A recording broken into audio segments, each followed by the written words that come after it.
Hi everyone, it's Reilly with another all-English episode. My voice is not really cooperating today. I think I'm a little bit sick, so if the podcast doesn't sound exactly the same as normal, I'm sorry about that. But hopefully I can get through it and still have an entertaining or at least interesting episode.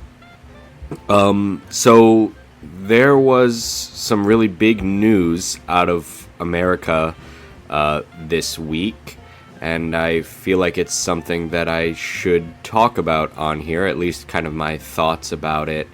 And if I can, maybe give some information as a background. Again, at least as I see it. I'm certainly no expert. Of course, I'm talking about the Trump shooting. Yeah, so I'll get into that, but first, my Instagram is Reilly Sullivan XD, and Sota is eigonosota. So, yeah, let's get into it.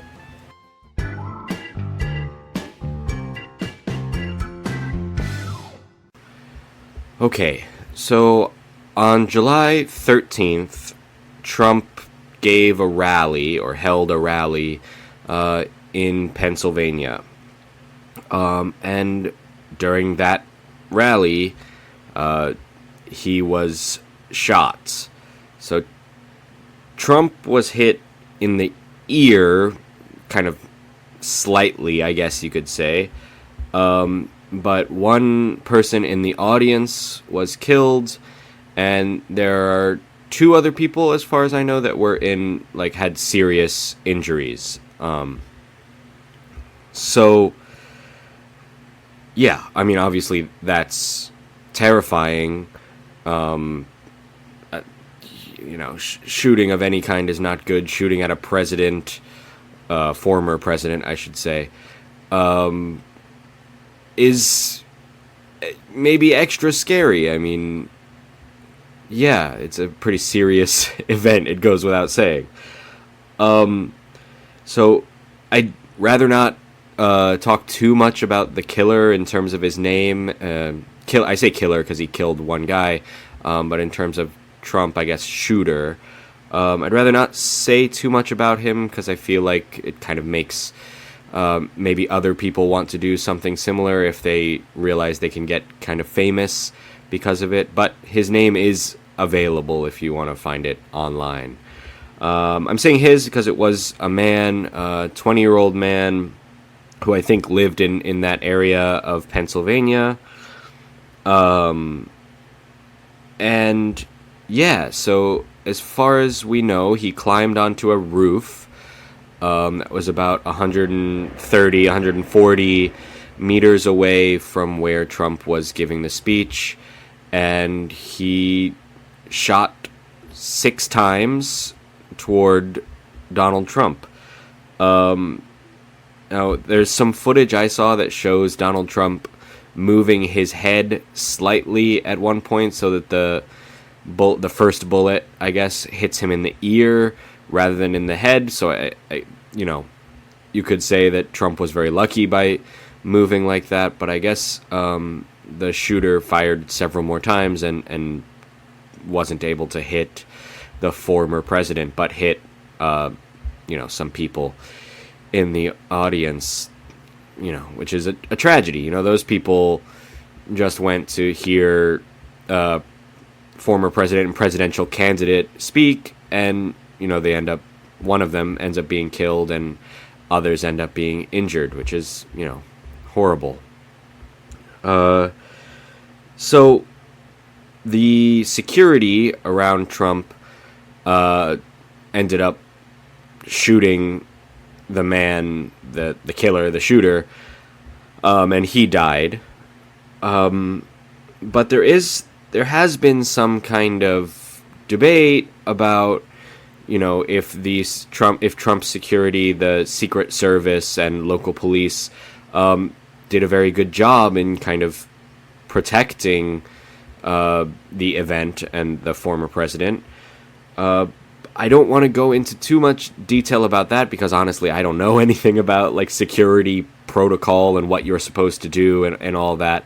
But just know that there has been some debate, I guess, in the news about whether they did a good job or not. You know, whether somebody with a gun should be able to get on a roof somewhat near the president.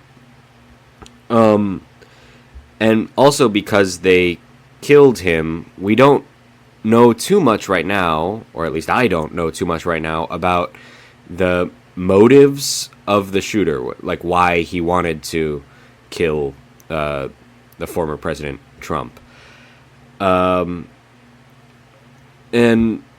yes, but, you know, because we don't know exactly what he thought, maybe I'd like to talk a little bit about possible reasons or why anybody might want to kill Trump, I guess. But to do that, I'll have to give some background on Trump, and excuse me if you've heard all this before. I don't know how familiar people are with America's presidents, former presidents.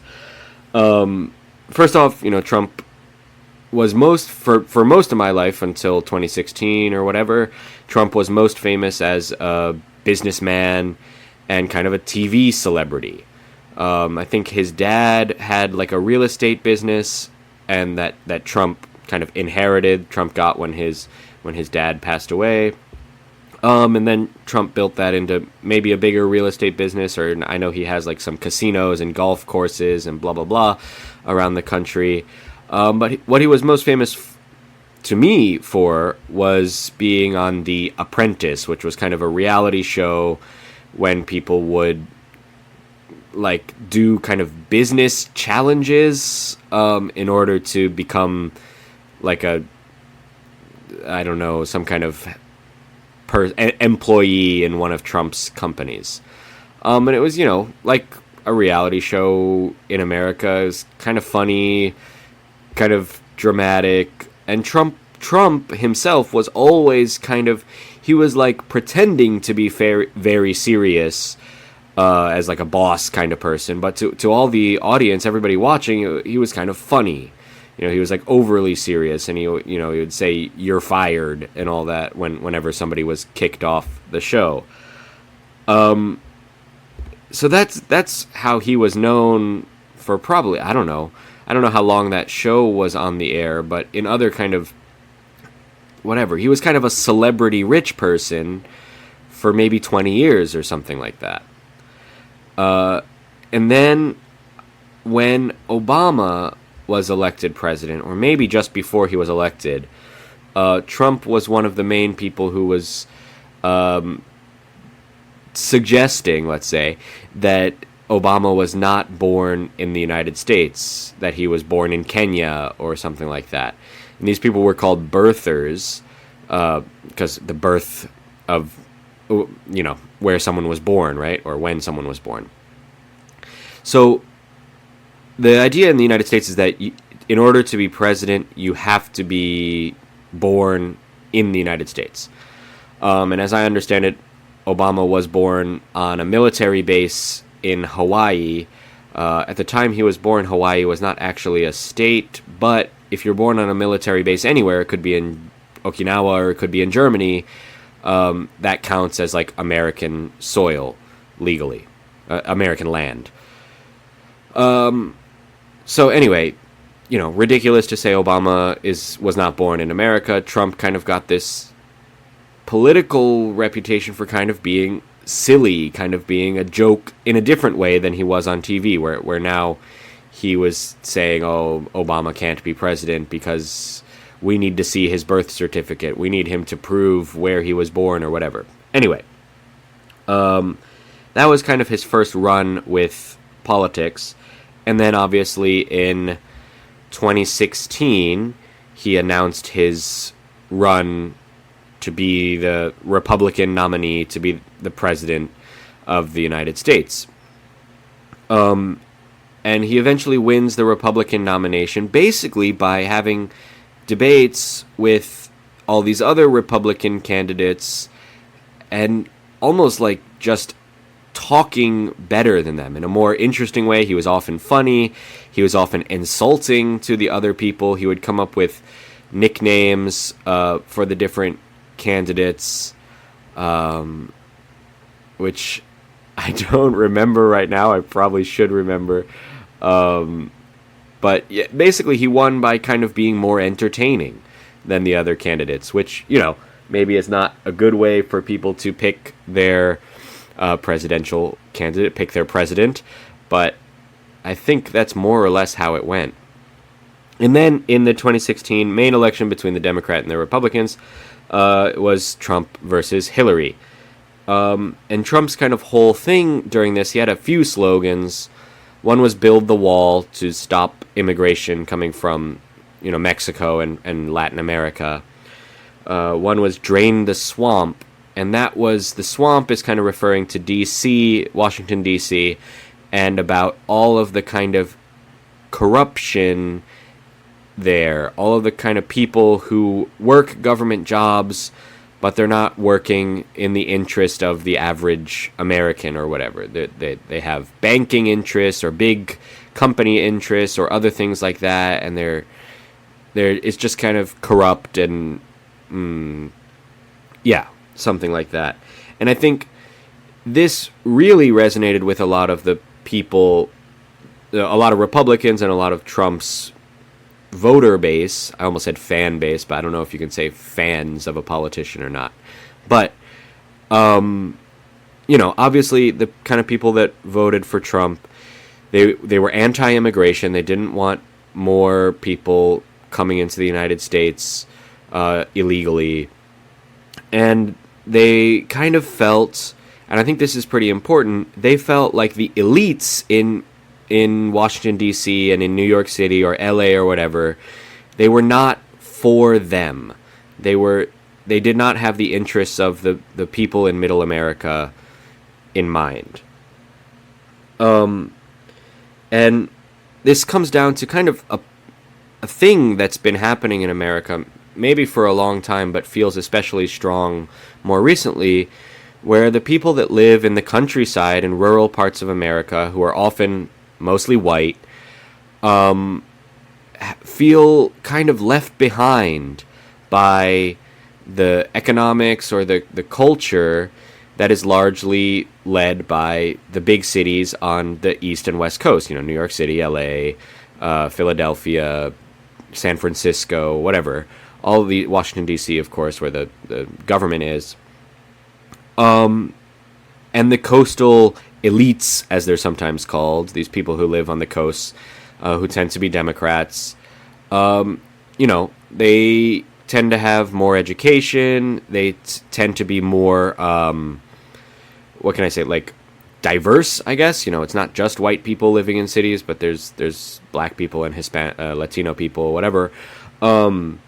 And those people in the cities kind of feel like the people in the countryside, the rural white people, are backwards. They don't have the same values. They don't have the same kind of jobs. There's just kind of almost these two different cultures that are clashing. And I think Trump represented, or represents still, a kind of way for these people in the middle of the country who feel isolated from, what they see on TV and in movies and music and stuff like that, because obviously a lot of that is made in LA or New York or these coastal elite areas, whatever. And so I think that's why he had such big support.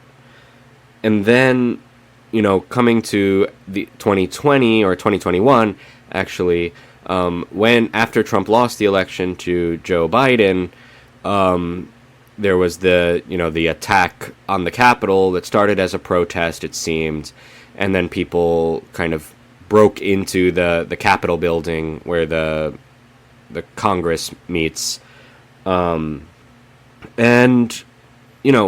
some people died. I think mostly protesters died. I don't remember all the details of this, but there was some idea that Trump had a kind of role in this, because he tweeted something, I'm not exactly sure what, but basically encouraging people to go protest in DC, and so because of this, and I'm a little bit foggy on the details now, I'm sorry about that, but because of this, and people saying Trump had an involvement, I'm not sure how much he did, but he certainly did tweet something to the effect of, yes, go protest, go whatever. And that meant that a lot of the media was talking about how Trump and his supporters were dangerous to democracy, right? Because these people did some kind of violent protest where they broke into the Capitol building. I think a lot of the politicians there had to kind of escape. I know one politician, Ocasio-Cortez, she was talking about how she was like hiding in a different building, scared of what the protesters might do. And I can understand how that kind of event would disrupt the media and would scare people into thinking that it is possible for Trump to become like a dictator or something like that, to undemocratically take control of the country. Now, I personally don't, well, obviously, that hasn't happened yet. Whether it's because January 6th, the attack on the Capitol wasn't successful, or because Trump really doesn't want to do it, I don't know. But it hasn't happened yet, and it seems like so far Trump is willing to go through the regular election democratic process for this time around. But you can kind of see how Biden supporters, or Democrats in general, or people who don't like Trump in general, might feel very, very scared of Trump and feel like he could change America in a fundamental way. He could become a dictator. He could take away the democracy. He could take control of Congress and the government and stuff like that.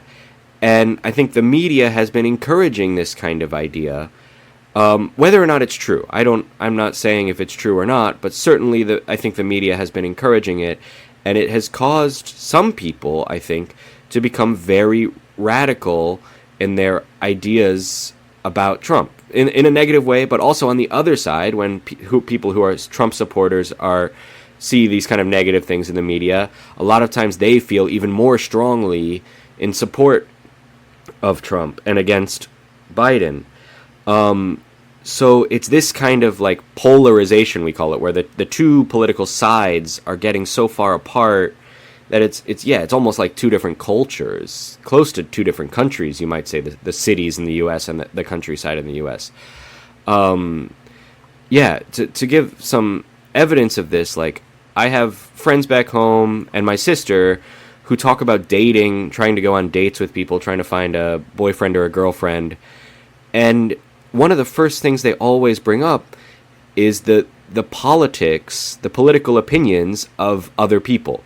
So my sister lives in the South, in North Carolina, where there are more Trump supporters, I'd say, than where we come from in Maryland. And she says that she can't date that many people. She's having trouble finding someone to date because there's so many Republicans, so many Trump supporters. And, that was kind of a thing when I was growing up, when I was in university and stuff. But it's certainly not a thing in Japan, as far as I understand it. I don't think the politics, the political opinions that your partner has are a huge, one of the top 5 things that you care about in finding a partner. It seems to me in Japan, at least I never hear my Japanese friends talking about it. But my American friends talk about it all the time. So this is kind of a big thing where it's like, I can't date him, he's a Trump supporter, I'm a Biden supporter, or I'm a Democrat, or whatever. And then I guess this kind of polarization where there's these two sides that are very opposed to one another could maybe have led to the violence that happened on July 13th. And to kind of wrap things up, I've gone a little bit long here. I think basically that Trump is this kind of symbol of maybe kind of the return to power or something, a regaining of power for rural white people in the U.S. in a way that they felt like they haven't had political power or economic power in the last few years. I don't know, in the last 20 years or so. I don't know exactly. They feel left behind economically and culturally, and so that's where a lot of the support from Trump comes from.